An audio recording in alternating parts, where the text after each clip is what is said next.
Everyone, welcome to exam IQ। Exam IQ की इस video में इतिहास, झारखंड के इतिहास के बारे में पढ़ेंगे। तो झारखंड के इतिहास के अंतर्गत आज का टॉपिक है प्राचीन काल में झारखंड। प्राचीन काल में झारखंड से बनने वाले सारे सवाल एक ही वीडियो में आपको मिल जाएंगे। तो चलिए शुरू करते हैं। प्राचीन काल में झारखंड। तो पहला सवाल क्या है? तो झारखंड के किस स्थान से कुषाण कालीन सिक्के प्राप्त हुए हैं? तो कुषाण कालीन सिक्के झारखंड में कहाँ से प्राप्त हुए हैं? रांची से, धनबाद से, जमशेदपुर से, चाईबासा से। तो इसका सही आंसर है रांची से। तो झारखंड में कुषाण कालीन सिक्के रांची से। तो आपको सवाल में कुषाण कालीन सिक्के ना देके आपको कनिष्क के सिक्के पूछ सकता है। तो झारखंड में कनिष्क के सिक्के कहाँ से प्राप्त हुए हैं? रांची से। और जमशेदपुर से रोमन सिक्के प्राप्त हुए हैं। तो झारखंड में रोमन सिक्के कहाँ से प्राप्त हुए हैं? जमशेदपुर से। और चाईबासा से कौन से सिक्के प्राप्त हुए हैं? इंडो सिथियन सिक्के। तो इस सवाल में 3 सवाल हैं, कौन कौन? तो कनिष्क या कुषाण के सिक्के रांची से प्राप्त हुए हैं, रोमन सिक्के जमशेदपुर से प्राप्त हुए हैं, और इंडो सिथियन सिक्के चाईबासा से प्राप्त हुए हैं। अगला आप सवाल देखते हैं। हर्यक वंश का वह कौन सा शासक झारखंड के क्षेत्रों में बौद्ध धर्म का प्रचार करना चाहता था? तो हर्यक वंश का कौन सा शासक था जो झारखंड में बौद्ध धर्म का प्रचार करना चाहता था? नागदशक, बिंबिसार, अजातशत्रु या उदयन? तो इसका सही आंसर है बिंबिसार। हर्यक वंश का शासक बिंबिसार, जो झारखंड क्षेत्र में बौद्ध धर्म का प्रचार करना चाहता था। तो इसका तो ऑप्शन दूसरा सही है। आगे सवाल देखते हैं। नंद वंश के संबंध में निम्न में से कौन सा कथन सत्य है? तो नंद वंश के संबंध में कुछ कथन दिए गए हैं, तो आपको बताना है कौन सा कथन इनमें सत्य है। तो नंद वंश के समय झारखंड मगध साम्राज्य का हिस्सा था। तो नंद वंश के समय झारखंड मगध साम्राज्य का हिस्सा था। तो पहला ऑप्शन बिल्कुल सही है। दूसरा ऑप्शन देख लेते हैं। नंद वंश की सेना में झारखंड से हाथी की आपूर्ति की जाती थी। तो ये भी कथन सही है, क्योंकि झारखंड के जंगलों से नंद वंश को हाथी मिलता था। अब तीसरा कथन देख लेते हैं। नंद वंश की सेना में जनजातीय लोग भी शामिल थे। तो बिल्कुल सही है, यानी कि उपरोक्त सभी कथन सत्य है। चौथा ऑप्शन सही हो जाएगा। तो कौन कौन कथन था? तो नंद वंश के समय झारखंड मगध साम्राज्य का हिस्सा था, नंद वंश की सेना में झारखंड से हाथी की आपूर्ति की जाती थी, और नंद वंश की सेना में जनजातीय लोग शामिल थे। तो तीनों कथन सही है। तो उपरोक्त सभी कथन सत्य है। चौथा कथन इसका सही हो जाएगा सवाल के अनुसार। तो प्राचीन काल का वह प्रथम शासक जिसकी राजधानी झारखंड क्षेत्र में अवस्थित था। तो प्राचीन काल का वह कौन सा शासक था जिसकी राजधानी झारखंड क्षेत्र में था? समुद्रगुप्त, शशांक, हर्षवर्धन या अशोक? तो इसका सही आंसर है शशांक। तो प्राचीन काल का शशांक वह शासक था जिसकी राजधानी झारखंड क्षेत्र में था। और शशांक किस वंश से संबंधित थे? गौड़ शासक थे शशांक, और वे शैव उपासक थे और बौद्ध उत्पीड़क। और ऐसी मान्यता है कि शशांक ने झारखंड में बहुत से बौद्ध स्थलों को नष्ट करवा दिया था। और वे शशांक किस धर्म को बढ़ाते थे? शैव उपासक थे वे। आगे देखते हैं। शशांक कालीन वेणु सागर मंदिर किस देवता से संबंधित है? तो शशांक कालीन वेणु सागर मंदिर किस देवता से संबंधित है? कृष्ण, राम, विष्णु, शिव? तो इसका सही आंसर है शिव। और ये वेणु सागर का मंदिर जो शशांक कालीन है, वे कहाँ पे है झारखंड में? तो झारखंड के जमशेदपुर में स्थित है। वेणु सागर का मंदिर कहाँ पे है? जमशेदपुर में। आगे अब देख लेते हैं। प्राचीन काल में संथाल परगना को निम्न में से किस नाम से संबोधित किया जाता था? तो प्राचीन काल में संथाल परगना को किस नाम से संबोधित किया जाता था? मुंडन, नारीखंड, खोखरा या छोटा नागपुर? तो इसका सही आंसर हो जाएगा प्राचीन काल में छोटा नागपुर को नारीखंड के नाम से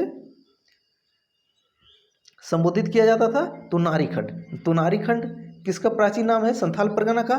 खोखरा या कुकरा जो है मुगल काल में प्रचलित थे, खोखरा या कुकरा। और छोटा नागपुर ब्रिटिश काल में प्रचलित थे।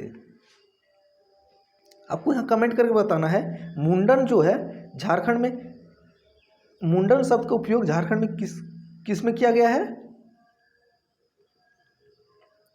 आगे है। झारखंड की किस नदी के उद्गम स्थल तक मगध साम्राज्य की सीमा का विस्तार माना जाता है? तो मगध राज्य की सीमा का विस्तार झारखंड में कौन सी नदी तक माना जाता है? तो दामोदर नदी की उद्गम स्थल तक माना जाता है। तो दूसरा ऑप्शन इसका सही है। अगला सवाल देखते हैं। अशोक द्वारा जनजातियों के बीच बौद्ध धर्म के प्रचार के लिए जिसे भेजा जाता था उसे क्या कहते हैं? तो झारखंड क्षेत्र में अशोक द्वारा जनजातियों के बीच बौद्ध धर्म के प्रचार के लिए जिसे भेजा जाता था उसे क्या कहते हैं? आठवीं। तो पहला ऑप्शन सही हो जाएगा। और अशोक ने बौद्ध धर्म के प्रचार के लिए झारखंड क्षेत्र में किस अधिकारी को भेजा था? तो रक्षित नामक अधिकारी को भेजा था। यह भी सवाल महत्वपूर्ण है। समुद्रगुप्त के शासनकाल में झारखंड का उल्लेख किस नाम से किया गया है? तो समुद्रगुप्त के शासनकाल में झारखंड का उल्लेख किस नाम से किया गया है? तो समुद्रगुप्त के प्रयाग प्रस्ती लेख में झारखंड क्षेत्र का उल्लेख किस नाम से है? आटविक, मुरंड, कुकुट देश, किक्कट प्रदेश। तो इसका सही है मुरंड देश। तो ऑप्शन दूसरा सही है। और समुद्रगुप्त को भारत का नेपोलियन बोला जाता है। आगे देखते हैं, झारखंड के किस क्षेत्र में हर्षवर्धन की मुलाकात ह्वेनसांग से हुई थी? तो ह्वेनसांग एक चीनी यात्री थे जिसकी मुलाकात हर्षवर्धन से झारखंड के किस क्षेत्र में हुई थी? राजमहल क्षेत्र में। तो हर्षवर्धन और ह्वेनसांग की मुलाकात कहाँ पे हुई थी? राजमहल में। आपको दो चीनी यात्री हैं, वो किसके शासनकाल में आए थे भी? जैसे कि हर्षवर्धन ये ह्वेनसांग किसके शासनकाल में आए थे? हर्षवर्धन। और फाहियान जो है किसके शासनकाल में आए थे? चंद्रगुप्त मौर्य के शासनकाल में आए थे। तो दोनों में कन्फ्यूज नहीं करना है। ह्वेनसांग, हर्षवर्धन, फाहियान, चंद्रगुप्त मौर्य। आगे देखते हैं, चंद्रगुप्त मौर्य के शासनकाल में सेना के प्रयोग हेतु इनमें से कौन सी चीज़ झारखंड से मंगाई जाती थी? तो चंद्रगुप्त मौर्य के शासनकाल के दौरान झारखंड क्षेत्र से सेना में प्रयोग होने वाली क्या चीज़ मंगाई जाती थी? हाथी, घोड़ा, अस्त्र शस्त्र, रसद। तो इसका सही आंसर क्या हो जाएगा? हाथी। ऑप्शन ए सही हो जाएगा इसका। अब आगे देखते हैं, हजारीबाग के किस स्थान से गुप्तकालीन पत्थरों को काटकर बनाए गए मंदिर प्राप्त हुए हैं? तो हजारीबाग में कौन से स्थान से गुप्तकालीन पत्थरों को काटकर बनाए गए मंदिर प्राप्त हुए हैं? महुदी पहाड़, सतगावा पहाड़, इसको।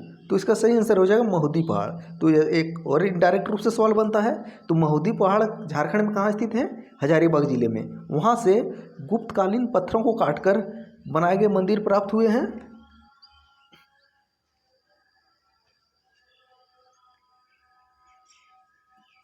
आगे देखते हैं, झारखंड के किस स्थान से पाल शासक महेंद्र पाल के शिलालेख प्राप्त हुए हैं? तो झारखंड में कौन से स्थान से पाल शासक महेंद्र पाल के शिलालेख प्राप्त हुए हैं? सतगावा, महुदी पहाड़, बेनीसागर, इटखोरी। तो इसका सही आंसर क्या हो जाएगा?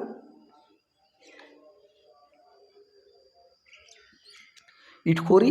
तो इटखोरी से पाल शासक महेंद्र पाल के शिलालेख मिले हैं। और इटखोरी झारखंड के किस जिले में स्थित है? चतरा जिले में। अब आगे देख लेते हैं, इटखोरी में स्थित मां भद्रकाली की मूर्ति का निर्माण किस काल में हुआ था? तो मां भद्रकाली की मूर्ति का निर्माण जो इटखोरी में है किस काल में हुआ था? मौर्य काल, पाल काल, गुप्त काल, शुंग काल। तो इसका सही आंसर दूसरा हो जाएगा, पाल काल। तो भद्रकाली मंदिर जो है मूर्ति वे पाल काल के दौरान निर्मित हुई है। और पाल काल के दौरान ही राजरप्पा में स्थित छिन्नमस्तिका मंदिर का भी निर्माण हुआ है। और पाल काल से एक महत्वपूर्ण सवाल झारखंड में पूछा जाता है, पाल काल के दौरान झारखंड में बौद्ध धर्म की कौन सी शाखा का विस्तार हुआ था? व्रजयान शाखा। आगे देख लेते हैं, एक सवाल है, गुमला का प्रसिद्ध टांगीनाथ का मंदिर का निर्माण किस काल में हुआ था? गुमला के प्रसिद्ध टांगीनाथ मंदिर कहाँ पे है? गुमला में। ये किस काल में हुआ था? पूर्व मध्यकाल। एक सवाल सुन लीजिए, उड़ीसा के किस राजा ने 12वीं सदी में सर्वप्रथम स्वयं को झारखंड का राजा घोषित किया था? तो उड़ीसा का 12वीं सदी में कौन सा राजा था जिन्होंने झारखंड का राजा घोषित किया था? नरसिंह देव द्वितीय। और झारखंडी सुल्तान की उपाधि से झारखंडी सुल्तान किसको बोला जाता था? आदिल खां द्वितीय को। और घाघरा स्थित हापामुनी गांव का महामाया मंदिर किस काल से संबंधित है? तो घाघरा में हापामुनि गांव का महामाया मंदिर जो है किस काल से है? ये भी पूर्व मध्यकाल से है। और हापामुनि गांव में महामाया मंदिर के निर्माणकर्ता कौन है? गंगघट राय।